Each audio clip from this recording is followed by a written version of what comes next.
బండి Bhagiratha arrest అయ్యాడా లొంగిపోయాడా? Government అయితేమో arrest అయ్యాడు అంటున్నారు, వాళ్ళ నాన్న అయితే మాత్రం నేనే అప్పగిచ్చాను అంటున్నారు.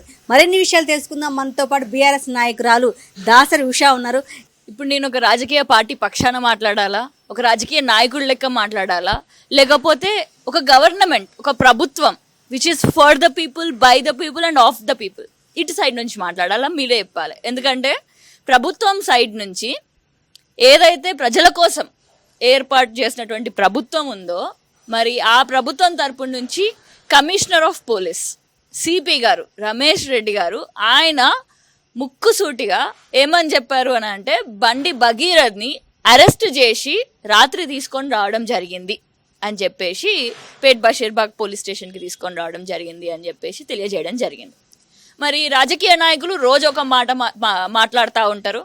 ఒక రోజేమో నేను నా కొడుకు ఎలాంటి తప్పు చేయలేదు, ఏదన్నా ఉంటే చట్టం తన పని తాను చేసుకుంటారు కదా అని చెప్పేసి ఒక యూనియన్ హోమ్ మినిస్టర్ పదవిలో ఉన్నటువంటి బండి సంజయ్ గారు మాత్రం ఆయన ఏమంటాడు, ఆయన నా కొడుకుని నేనే పంపించినానంటాడు. కానీ ఆయనతోటి మీరు గమనించాలి, ఇక్కడ ఏ రోజైతే బండి భగీరథ్ ఆయన వెళ్ళడం జరిగిందో, ఆయనని అరెస్ట్ చేయడం జరిగిందో, అరెస్ట్ చేసిన సమయంలో ఇటు పక్కన అటు పక్కన ఇద్దరు వ్యక్తులు ఉన్నారు.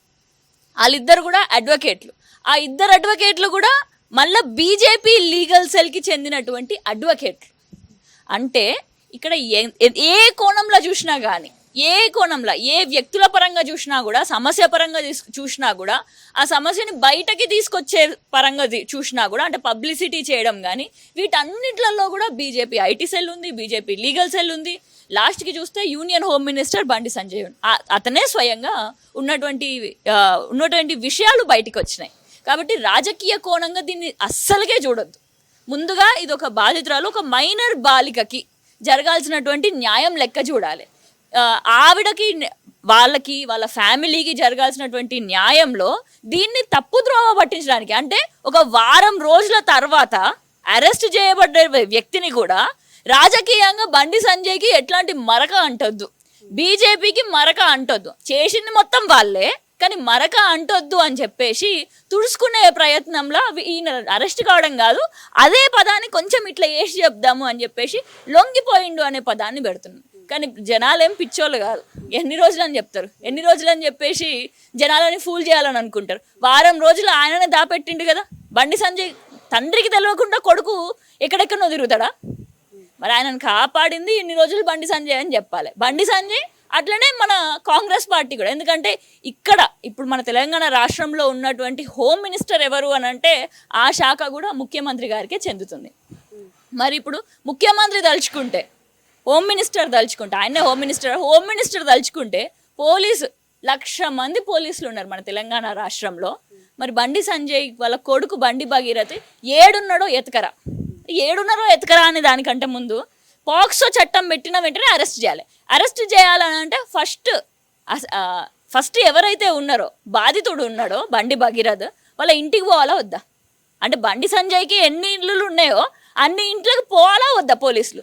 కనీసం ఆ తనిఖీ చెయ్యాలా అని అంటే కూడా వారం రోజులు పట్టింది అంటే మనకి ఇక్కడే అర్థమవుతుంది ఇది ఎంత పెద్ద ఎలాంటి వ్యక్తులు. ఒక BJP prime minister Narendra Modi గారు మీటింగ్, 1,00,000 మంది మీటింగ్ వచ్చినప్పుడు ఆ సమయంలో మీటింగ్, అదేవిధంగా సీఎం రేవంత్ రెడ్డి గారు, వీళ్ళు ముగ్గురు, బండి సంజయ్ ముగ్గురు ఒకటే స్టేజ్ మీద ఈకలు పక్కపక్కలు మాట్లాడినప్పుడు మీరు ఈ ఒక్క విషయంతో మనకు అర్థమవుతుంది వీళ్ళందరూ కూడా దొంగల లెక్క.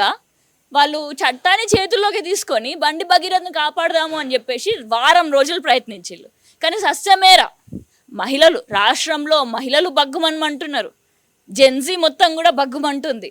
అదేవిధంగా బీఆర్ఎస్ పార్టీ కూడా, ఈ బీజేపీ కాంగ్రెస్ తెలంగాణని ఎప్పటి నుంచో ముంచేటోళ్ళే.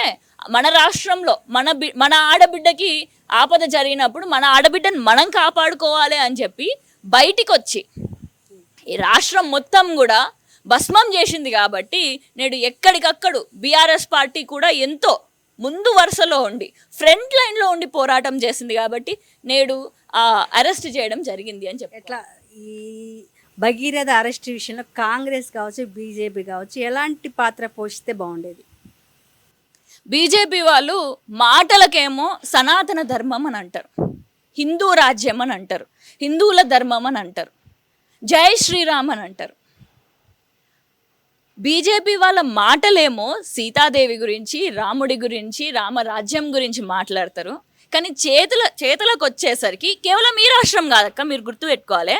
మనకి ఢిల్లీలో బిల్కిస్ బాను రేప్ కేసు జరిగిన తర్వాత వాళ్ళందరూ కూడా, నిందితులందరూ కూడా అరెస్ట్ చేసిన తర్వాత వాళ్ళు రిలీజ్ అయినప్పుడు ఈ బీజేపీ రాజకీయ నాయకులు వాళ్ళు పోయి ఎవరైతే ఈ విధంగా రేప్ చేసిందో, ఒక గ్రూప్ రేప్ చేసిందో ఆ గ్రూప్కి పోయి దండలు పూలమాలలు వేయడం, ఇది అక్కడ మొదటిసారి కాదు. మళ్ళీ ఢిల్లీ లాంటి భారతదేశంలో ఒక సెంటర్ అంటే ఢిల్లీ, అలాంటి ప్లేస్లో ఈ విధంగా చేయడం జరిగింది.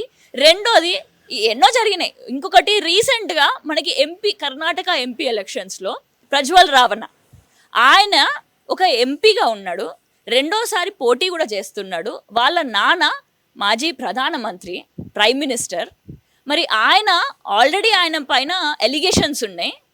కరెక్ట్ అదే టైంలో నరేంద్ర మోడీ గారు వచ్చి పక్కన నుంచి ఈయనని గెలిపించుకోవాలి, ఇలాంటి అభ్యర్థిని గెలిపించుకోవాలి అని అంటారు. అంటే అంత ఇంటెలిజెన్స్ రిపోర్ట్, అసలు దేశం మొత్తం చేతిలో ఉన్నటువంటి ప్రైమ్ మినిస్టర్ పోస్ట్లో ఉండేటటువంటి మోడీకి ఎంపీ ఎలాంటి వ్యక్తో తెలియదా?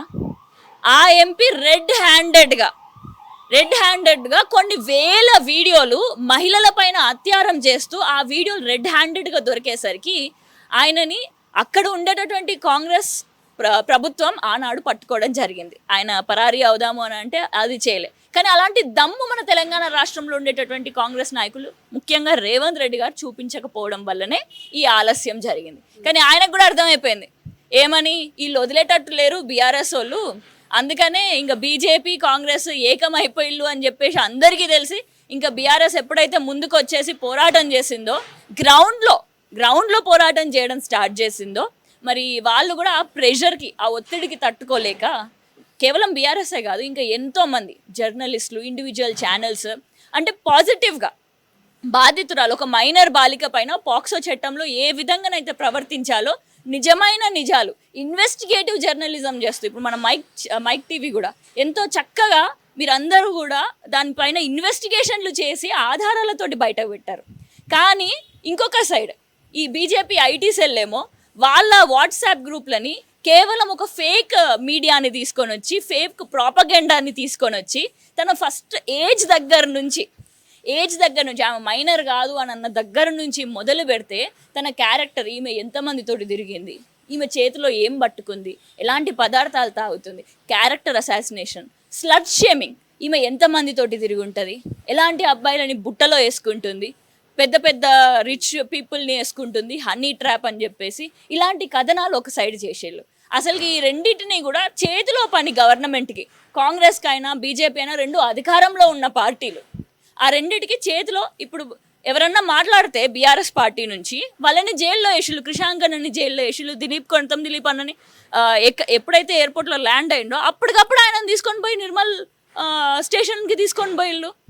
గౌతమ్ అన్నని బెంగళూరు నుంచి అర్ధరాత్రి 3 అక్కడి నుంచి లుకౌట్ నోటీస్ జారీ చేసి ఆయన అక్కడి నుంచి పట్టుకొని వచ్చి అరెస్ట్ చేయడం జరిగింది. కృషాంకన్ నల్లబాలు కరీంనగర్లో, మా ఉమ్మడి కరీంనగర్ జిల్లా వాస్తవుడు, ఆయన వాళ్ళ అమ్మ బయటికి పోయినా, వాళ్ళ ఆవిడ బయటికి పోయినా, ముగ్గేయడానికి పోయినా కూడా బయట పోలీసులు కాపలా కాస్తూ ఉండే, ఆ రీట్వీట్ చేసిండు అని చెప్పేసి ఆయనని అరెస్ట్ చేసి 11 రోజులు 15 రోజులు జైల్లో ఉంచిండు, కరీంనగర్ జైల్లో.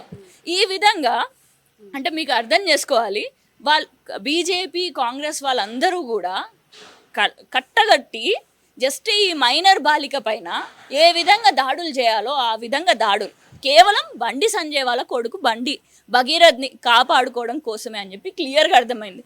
ఎందుకంటే వాళ్ళ దగ్గర పవర్ ఉంది. పవర్ ఉన్నప్పుడు ట్విట్టర్కి ఒక లేఖ రాసిన, యూట్యూబ్ యాప్కి ఒక లేఖ రాసినా కూడా వాళ్ళు ఈమె ఫోటోలు బయటకు రావద్దు అని చెప్తే వాళ్ళు బ్లాక్ చేయరా, ఇమీడియట్గా అకౌంట్స్నే ఫ్రీజ్ చేస్తారు. ట్విట్టర్ ఛానల్స్ని ఎన్ని అకౌంట్స్ని ఫ్రీజ్ చేయట్లేదు. అలా ఎన్నో అకౌంట్స్ని ఫ్రీజ్ చేయగలిగినప్పుడు అధికారంలో ఉండే పార్టీలు ఒక్కసారి చెప్తే వీళ్ళ అకౌంట్స్ ఫ్రీజ్ చేయరా?